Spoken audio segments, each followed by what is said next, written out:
Fluctuating blood pressure অর্থাৎ blood pressure কখনো বাড়ে কখনো কমে, নিয়ন্ত্রণে থাকে না। এটা কেন? এ সম্পর্কে বলছি আমি, ডাক্তার পঙ্কজ। আমরা জানি যে আমাদের যে ব্লাড প্রেশার, এটা বেড়ে যাওয়া, এটা অনেক সময় দেখা যায় নানা কারণে এটা বেড়ে যেতে পারে।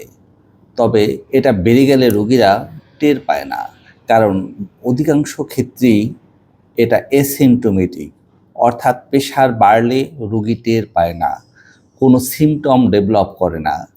যেমন আমাদের যদি মাথা ব্যথা হয় তাহলে আমাদের প্রচণ্ড কষ্ট হয়, এবং প্রচণ্ড কষ্ট হলে আমরা ডাক্তারের কাছে যাই অথবা বাজার থেকে মাথা ব্যথার ওষুধ কিনে খাই। যদি পেটে ব্যথা হয় প্রচণ্ড কষ্ট হয়, যার কারণে আমরা ডাক্তারের কাছে যাই এবং চিকিৎসা করায় ওষুধ খাই।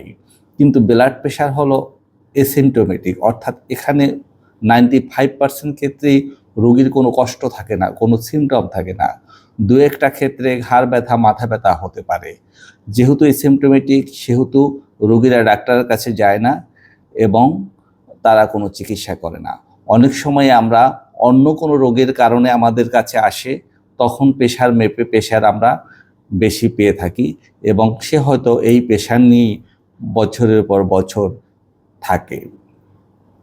কিন্তু নোন কেস, যারা যারা জানে যে তাদের প্রেশার হাই, তাদের বেলা প্রেশার নিয়ন্ত্রণে থাকে না। এর কারণ কি?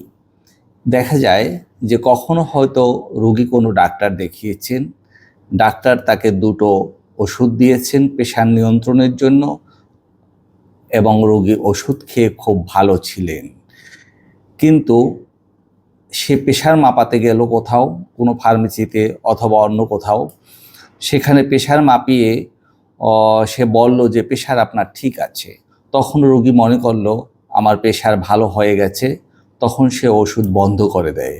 অথবা যেখানে দুটো ওষুধ দিত সে একটা ওষুধ খায়, অথবা একটা ওষুধ 2 বেলা করে দিত, সে 1 বেলা করে খায়। এর কারণে দেখা যায় আবার প্রেশার হঠাৎ করে বেড়ে যায়। এটা একটা গুরুত্বপূর্ণ কারণ যা আমরা আমাদের ডেইলি প্র্যাকটিসে পেয়ে থাকি। এই কারণটা অনেক বেশি রোগী এই কাজটা করে থাকে। 2 নম্বরে যেটা হতে পারে যে রোগীকে আমরা লবণ খেতে নিষেধ করি, বাড়তি লবণ খেতে নিষেধ করি, কিন্তু রোগী লবণ খায়। সে লবণ তেলে ভেজে নানা উপায়ে খেয়ে থাকে। এটা একটা কারণ হতে পারে। কোলেস্টেরল লেভেল বেড়ে যেতে পারে। কোলেস্টেরল লেভেল যদি অনেক বেড়ে যায়, অর্থাৎ রোগীর খাওয়া দাওয়ার কোনো নিয়ন্ত্রণ নেই, যেমন খুশি তেমনভাবে চলাচল করে, লাইফস্টাইলের কোনো মডিফিকেশন নেই, সে প্রতিদিন হাঁটে না, নিয়ম করে হাঁটে না, যে কারণে তার কোলেস্টেরল লেভেল অনেক বেশি থাকে। কোলেস্টেরল লেভেল বেশি থাকলেও ব্লাড প্রেশার ফ্লাকচুয়েট করতে পারে এবং বেড়ে যেতে পারে, এটা কমতে চায় না। আর একটা কারণ হলো দেখা যেতে পারে অ্যাংজাইটি, টেনশন, ঘুম না হওয়া। এ কারণে ব্লাড প্রেশার নিয়ন্ত্রণের বাইরে চলে যেতে পারে। তো রোগীদের এ সকল নিয়মকানুন মেনে চলতে হবে।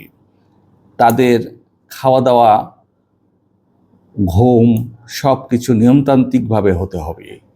প্রতিদিন নিয়ম করে আধা ঘন্টা, সপ্তাহে অন্তত 5 দিন 150 মিনিট হাঁটা উচিত। সপ্তাহে অন্তত 150 মিনিট হাঁটা উচিত। এই হাঁটাটা খুবই জরুরি, এবং ঘাম ঝরে এভাবে গতিতে হাঁটা উচিত। আমরা অনেক সময় দেখি যে প্রেশার বেড়ে গেলে রোগীরা তেঁতুল খেয়ে থাকেন, কিন্তু তেঁতুল খেলে প্রেশার কমে এ ধারণাটা সঠিক নয়। তেঁতুল একটি ফল, তেঁতুলের ভিতরে অনেক পুষ্টি উপাদান থাকতে পারে, এখানে পটাশিয়াম থাকতে পারে, কিন্তু তেঁতুল খেলে প্রেশার কমে এরকম কোনো বিজ্ঞানভিত্তিক ব্যাখ্যা নাই। কাজেই তেঁতুল খেয়ে প্রেশার কমানো যাবে না। প্রেশার যদি বেড়ে যায় তাহলে সেক্ষেত্রে কিছুক্ষণ একেবারে কোনো নীরবে শুয়ে থাকা উচিত। কোনো টেনশন মুক্তভাবে শুয়ে থাকা উচিত। শুয়ে থেকে পুনরায় প্রেশার মাপা উচিত এবং পুনরায় প্রেশার মেপে তখনও যদি প্রেশার বেশি থাকে, রোগী আগে থেকে যদি প্রেশার ওষুধ খেত সেই প্রেশার ঔষধ খাবে। এরপরও যদি প্রেশার না কমে, রোগী অবশ অবশ লাগে এবং একেবারে অজ্ঞান হয়ে যাচ্ছে অথবা কথা এলোমেলো হয়ে যাচ্ছে, এরকম ভাব চলে আসে, তাহলে অবশ্যই ডাক্তারের পরামর্শ নিতে হবে, তাকে দ্রুত হসপিটালে নিতে হবে। কাজেই এই তত্ত্বগুলি জানানোই ছিল আজকে ভিডিওর উদ্দেশ্য। ভালো থাকবেন, সুস্থ থাকবেন।